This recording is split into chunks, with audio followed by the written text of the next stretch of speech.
Olá, amigos e amigas, sextou, graças a Deus, eu tô muito cansado, semana puxada, vamos descansar um pouquinho nesse final de semana, né?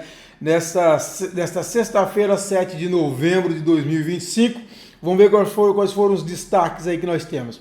Seguinte, primeiro vamos falar de Colinas novamente. O grupo do Casarim, divulgaram, né? O grupo do Casarim divulgou uma informação de que teria sido aberto diálogo da Câmara do Casarim com os vereadores, né, que estão amotinados lá na Câmara, com mediação da deputada estadual Wanda Monteiro, do deputado federal Carlos Gaguin e da senadora Dorinha, todo mundo aí do União Brasil. Segundo eles, teria sido feita uma primeira reunião e nessa reunião já ficou bem encaminhada uma conversa e ocorreria outra reunião nesta sexta-feira para que a coisa avançasse ainda mais. Isso aí foi divulgado e tal, recebi um material desse pessoal aí. Mas aí eu conversei com o presidente da Câmara, o Augusto Agra, e ele negou categoricamente. Segundo ele, não tem nenhuma conversa em andamento. Ele falou o seguinte: o tempo da conversa passou.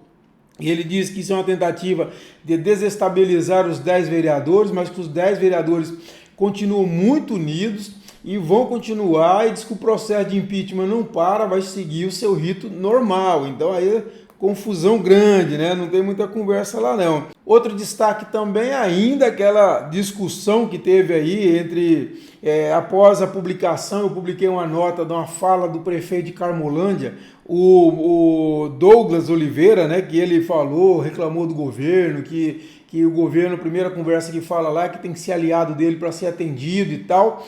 E aí o Marcos Duarte fez uma nota forte, falando que o prefeito estava mentindo, né? Chegou bem forte, ó, o prefeito mente quando acusa de maneira leviana o governador Laurez, né? E aí o prefeito Douglas, ele fez um vídeo, né? Ele está em Brasília, e ele falou no vídeo que assim que chegar no Tocantins, vai direto na Polícia Federal para formalizar uma denúncia sobre essa suposta discriminação que estaria ocorrendo no Palácio. Quer dizer, segundo ele, se não for aliado não é atendido, etc. e tal. Ele fala de pressão e opressão, que o Tocantins não pode voltar ao tempo do coronelismo, coisas do tipo aí. Está bastante ofendido o prefeito com essa nota, mas também o César Halum, eu disse nesta quinta-feira, até que eu publiquei um vídeo mostrando que o prefeito foi a Seagro, foi muito bem atendido pelo César Halum, saiu de lá satisfeito, fez um vídeo mostrando lá, conseguiu sementes e mais algumas coisas. Enfim, aquela questão que eu falei, época eleitoral, vai ter muita confusão desse tipo aí, né? Outro tema fundamental nessa quinta-feira que foi debatido foi essa DPF aí esquisita, que ingressaram nesse recurso aí desse caso do governador afastado, Wanderlei Barbosa. O Solidariedade, Paulinho da Força, né? Ele não pode ver uma coisa esquisita que ele entrou nessa palhaçada da anistia, agora está entrando nesse caso aqui do Wanderlei. O que o seu Paulinho da Força está fazendo aí? Ali é digital total do senador Eduardo Gomes. Paulinho é muito próximo do Eduardo Gomes, os dois são muito colados, tanto é que o Gomes é um dos fundadores nacional, né, nacionais do Solidariedade com o Paulinho, são muito íntimos mesmo, e ali não tenha dúvida, é digital total do senador Eduardo Gomes nesse ingresso do Paulinho da Força. Se tiver que voltar, o Wanderlei volta, se a justiça definir, beleza. Agora, o que é estranho eu tenho que falar, é muito esquisito. Entra o Paulinho da Força claramente a pedido do Eduardo Gomes, a quem ele é muito próximo. O Eduardo vai negar, lógico que vai negar. Mas assim, o que Paulinho da Força vai entrar nesse negócio, cara? Ele é muito próximo do Eduardo Gomes. Vamos acompanhar, vamos ver onde isso vai dar, tá bom? Vamos ver o que vão decidir sobre essa questão. E também, né, vamos falar agora sobre a questão dessa decisão da Justiça Eleitoral de cassar a chapa de vereadores do PSD de Palmas por fraude à cota de gênero, né? O suplente de vereador do Progressista na capital, Raimundo Nonato, Nonatão da 4, ele teve uma ação de investigação judicial acolhida no fim de outubro pela 29ª Zona Eleitoral.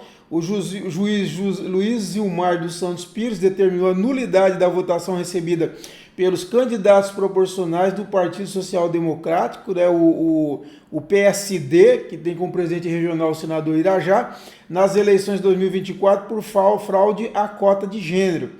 A decisão de primeira instância ainda cabe recurso, segundo diz aqui a matéria.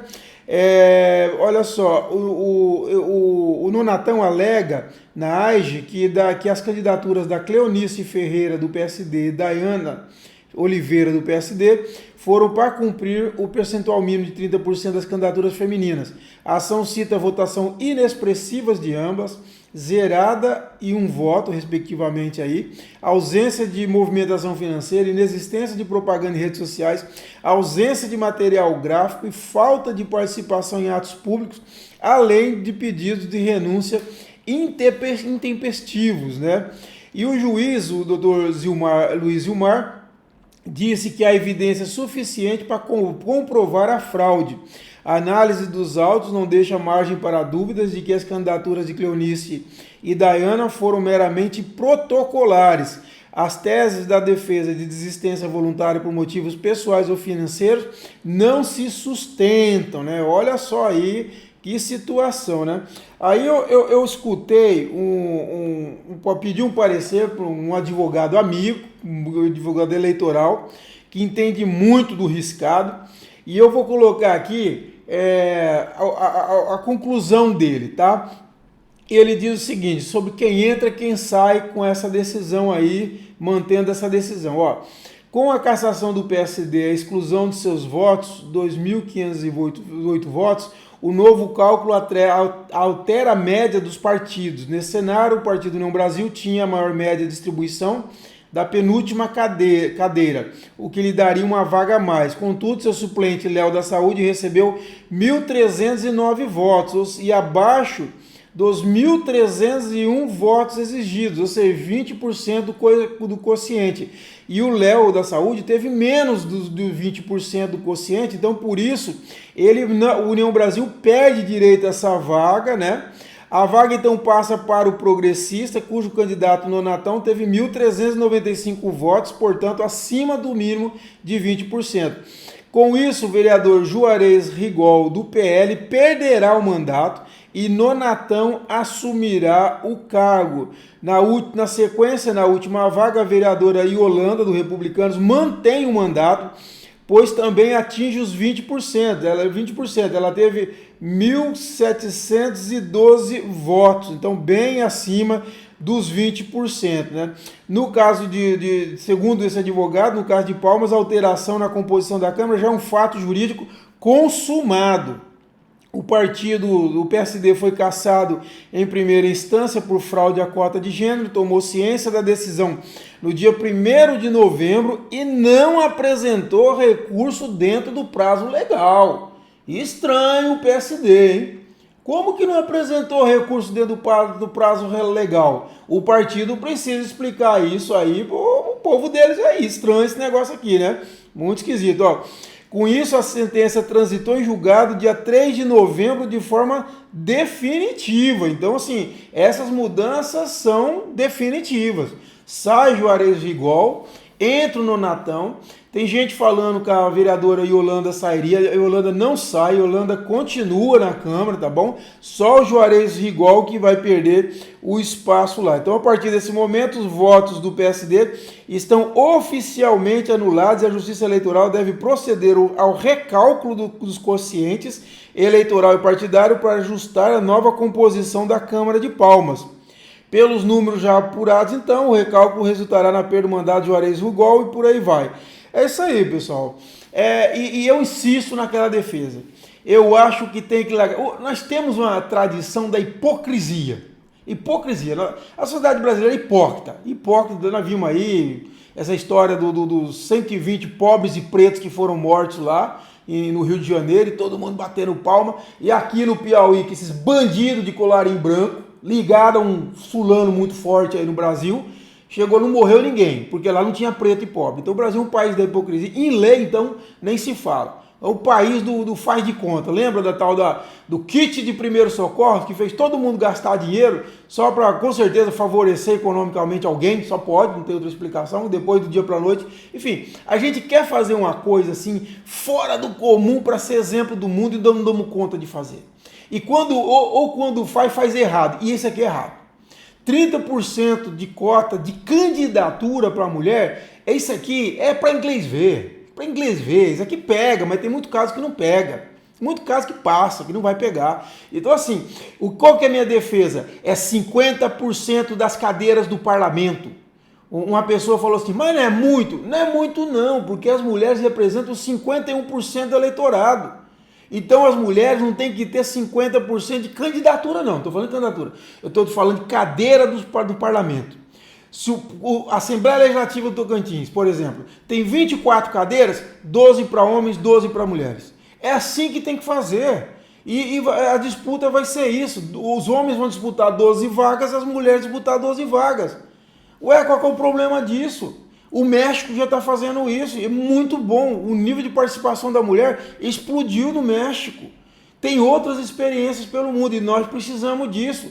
A mulher, ela é hoje maioria da população brasileira, é um dos grupos que mais sofre nesse país. Está aí o feminicídio que campeia esse país aí. A discriminação de mulher dentro de parlamento, como nós vimos aqui no Tocantins mesmo, e vemos aí pelo Brasil inteiro. Então assim, tem que parar com essa palhaçada, essa hipocrisia, inventar essa história de cota. Isso é história de cota para quem não quer fazer. Então inventaram assim, vamos dar uma gorjeta para as mulheres ficar quietinhas no canto delas, vamos dar uma gorjetinha. Então coloca 30% das candidaturas para ela, tá bom, Herado? Fica na boa e para de reclamar. É isso. Isso aqui não resolve, isso aqui é palhaçada. Esses 30%, isso aqui ocorre no estado inteiro, no Brasil inteiro, e se duvidar em todos os municípios desse país, em todas as candidaturas de proporcionais desse país, ocorre essa palhaçada de colocar lá, para não dizer, para não falei das flores, coloca 30% lá para a mulher, pega lá para a mulher, não quer ser candidato, não, mas só para ajudar nós, coloca o nome aqui. É assim. Para acabar com isso, só resta uma saída: 50% das cadeiras parlamentares para as mulheres. Se a Câmara Municipal tem 23 cadeiras, então, sei lá, vai colocar 12 para homens, 11 para mulheres, 11 para homens, 12 para mulheres, não sei. Se a Assembleia Legislativa do Tocantins tem 24, 12 para homens, 12 para mulheres. É isso. O resto é conversa para boi dormir. É hipocrisia, como marca a sociedade brasileira, ou para enganar. E para mim esse negócio da cota é para enganar mulheres, é para enganar as mulheres, para fazer de conta que elas são atendidas. Por que 30%? Por que 30% se elas representam 51% do eleitorado? Não, é 50% das cadeiras dos parlamentos para as mulheres, 50% para os homens. Tem que largar desse machismo. Isso aí é uma forma de misoginia. Isso aí é o homem se colocando como superior à mulher. Então nós temos direito a mais espaço que vocês. Porque naturalmente o homem vai ocupar mais espaço, porque naturalmente o homem tem muito mais, está participando muito mais da política. Mas se nós tivermos 50%, 50%, nós vamos colocar o mesmo nível de participação feminina e masculina. E outra, se tem 12 cadeiras para as mulheres, por exemplo, no caso da Assembleia, elas vão se sentir altamente estimuladas a participar. 30% é conversa fiada. Isso aqui é gorjeta para enganar as mulheres. Ó, fica aí no canto de vocês, tá bom? Não reclama não, tá aí, 30% para vocês. Não, 50% do parlamento. Essa é a minha defesa. Pessoal, é isso. Espero que tenham gostado. E mais uma vez, convido você, seja nosso parceiro no CCT Mais Independente. Ajude a gente. É a partir de R$15. Você entra na plataforma do CT, você vai ver lá, ou na capa do CT, você vai ver a plataforma no apoio, lá em cima à direita, ou então na descrição desse vídeo, se você quiser ajudar pelo Pix, tá aqui a descrição. Mas ajuda a gente, vamos fazer um jornalismo mais crítico, mais independente, mais forte que esse estado já viu. Essa é a minha intenção que eu quero fazer. Abraço a todos, bom final de semana.